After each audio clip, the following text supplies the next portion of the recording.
अब बात करते हैं यूएसए की मार्केट की। यूएस की मार्केट काफ़ी हद तक स्टेबल नज़र आ रही है। डोमेस्टिक प्राइसेस जो हैं वो भी स्टेबल हैं, डिमांड ठीक है, और जो उनकी लॉन्ग प्रोडक्ट्स की जो इम्पोर्ट्स हैं बेसिकली उसके ऊपर थोड़ा सा असर है कि वो भी थोड़ा सा बढ़ रही हैं अभी, और डिमांड रीज़नेबल है वहाँ पर यूएस के अंदर। और एक्सपेक्ट किया जा रहा है कि अभी ये प्राइसेस स्टेबल ही रहेंगी नवंबर के अंदर। दिसंबर में देखते हैं कि क्या मामला बनते हैं और किस तरफ मार्केट मूव करती है। इंडिया के अंदर एक्टिविटी थोड़ी सी बेहतर हुई है। अगर इंडिया की बात करें वहाँ पर कॉइल्स की, तो अभी तक एक्सपोर्ट जो है बेहतर नहीं हुई हैं। कुछ थोड़ा डिप्रेशन है कॉइल्स को लेकर और फ्लैट प्रोडक्ट्स को लेकर। बट अगर स्क्रैप की बात करें तो थोड़ा सा रीस्टॉकिंग वहाँ पे शुरू हो गई है। कस्टमर थोड़ा आगे बढ़े हैं, रीजनेबल प्राइसेस के ऊपर वो कुछ माल खरीदना चाह रहे हैं, और बाइंग भी की है। मिडल ईस्ट के ऊपर सबसे पहला असर नज़र आता है इंडिया का, तो कुछ क्वांटिटीज अच्छे तरीके से मूव करना शुरू हो गई हैं, जो कि खुशाइन बात है। और वहाँ पर भी एक्टिविटी भी थोड़ी सी बेहतरी की तरफ जा रही है। उसकी मेजर रीज़न ये है कि एक तो करेंसी उनकी सपोर्टिव हुई है, सेकेंडली उनके जो फ्रेश प्रोडक्ट के प्राइसेस हैं वो भी थोड़े से स्लाइटली इंप्रूव किए हैं, जिसकी वजह से। और तीसरा ये कस्टमर्स को रीस्टॉक करना है। काफ़ी अर्से से जो एक डेड पीरियड चल रहा था, स्लो पीरियड, उसकी वजह से उनकी इन्वेंट्रीज के अंदर गैप मौजूद हैं।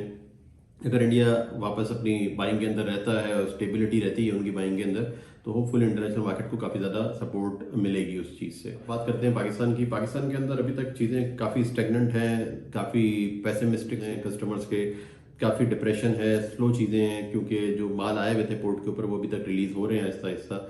लिक्विडिटी क्राइसिस की वजह से कस्टमर्स को दुश्वारियों का सामना है, बड़ी मुश्किल से इस पीरियड से निकल रहे हैं। बट आगे के लिए रीस्टॉकिंग जारी है।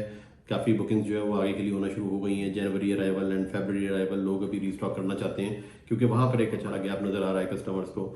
जो प्राइसेस नज़र आ रहे थे लास्ट वीक में, जो ऑफर हो रही थी वो तकरीबन 358 से 363 के आसपास शेड की ऑफर्स आ रही थी, और जो सौदे हुए हैं उसके वो तकरीबन 355 से 60 के दरमियान अभी इस वक्त डील्स फाइनलाइज हो रही हैं। जिसको माल खरीदना है वो इन प्राइसेस के ऊपर खरीद रहा है। उसके अंदर जो माल पहुंचने वाले हैं रास्ते के वो भी मौजूद हैं, और जो आगे की बुकिंग है वो भी मौजूद है। बट ज़्यादा प्रेशर जो नज़र आ रहा है वो माल जो लोड हुए हैं उनके ऊपर नज़र आ रहा है, क्योंकि वही डिस्ट्रेस है।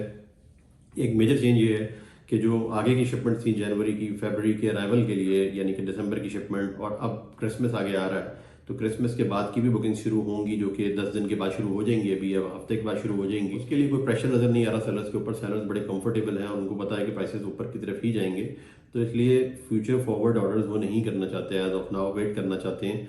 जो माल सिर्फ हाथ में है, लोड होना है अभी अगले 15-20 दिन के अंदर, उसी को बेचने की ख्वाहिशात हैं। बाकी की सारी जो है वो किसी किस्म का डिप्रेशन नहीं है, अपनी प्राइस को डिक्टेट भी कर रहे हैं और नीचे आने को भी तैयार नहीं है। जबकि कस्टमर्स जो है वो आगे की बुकिंग करना चाहते हैं आज इन प्राइसेस के ऊपर, जो आज इस वक्त प्रिवेल कर रही हैं, जो कि डिफिकल्ट होगा। बट फिर भी लोगों को माल मिल रहा है, क्योंकि डिमांड कम है, तो उनको भी माल मिल रहा है और बेचने वालों को भी माल बिक रहा है। एक बैलेंस जो है वो नज़र आ रहा है इसके अंदर। जो इमीडिएटली माल के हिसाब इस वक्त पहुंचने वाले हैं उसके ऊपर प्रेशर ज़्यादा महसूस हो रहा है। अगर मिडिल ईस्ट की बात करें, वहाँ पे प्राइसेस स्टेबल हो गई हैं। तकरीबन 335 से 40 के दरमियान एचएमएस की प्राइसेस मूव कर रही हैं। इसी तरह 350 के आसपास फैब्रिकेशन की प्राइसेस मूव कर रही हैं।